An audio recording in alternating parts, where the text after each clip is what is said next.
Tapi memang tidak hanya Jawa Barat yang terancam banyak bencana, karena di seluruh Indonesia bencana alam masih sangat menakutkan. Dimulai dari bulan September ini kemudian memuncak di bulan Oktober, dan rangkaian bencana akan terus terjadi sampai akhir tahun nanti.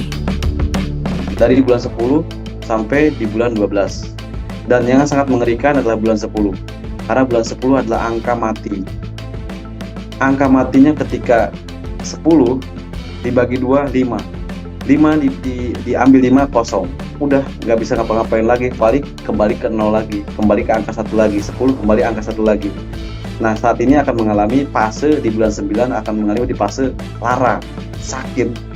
Banyak orang yang mengalami sakit kesehatan terganggu dari usia 2 tahun bahkan sampai usia 50 tahun akan ada kesehatan terganggu seperti penyakit flu burung seperti itu.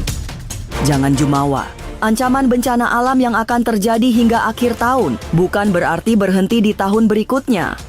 Ki Demang justru melihat setelah melewati tahun kematian pada 2025, tanda bahaya masih menyala di tahun 2026 nanti. Sepanjang bulan Januari hingga Maret, Ki Demang mendengar jerit tangis kesakitan akibat kesengsaraan hidup. Dan ini akan ada di fase yang mana di bulan 2, di tahun 2026 sampai bulan 2 atau bulan 3. Saya masih merasakan adanya kekhawatiran, kesedihan, dan kesengsaraan. Tangisan dari anak kecil sampai orang tua nangis.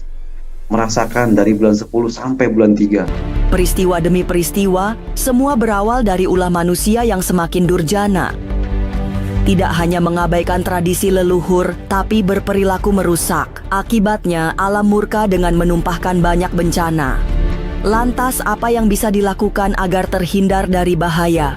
Berantisipasi harus, waspada harus. Membersihkan lokasi-lokasi yang menjadikan seiring setiap tahun terjadi, maka jangan sampai terjadi lagi di lokasi-lokasi yang saya anggap ini seperti pegunungan, solokan, dan kayak jangan dekat-dekat rumah deh.